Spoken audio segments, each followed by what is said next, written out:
If you count 3 seconds between a flash of lightning and the rumble of the thunder, it means the storm is about a kilometer away. It's a neat trick to figure out how far off the storm is.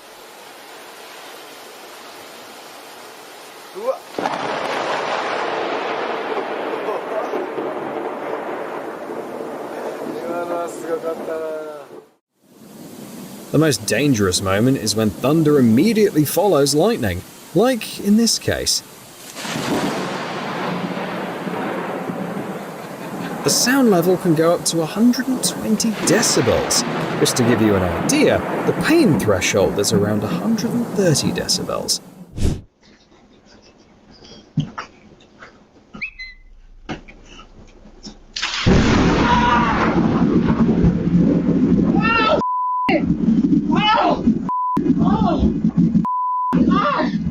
Lord have mercy, it is a crackling down on us out here in PCB, Florida.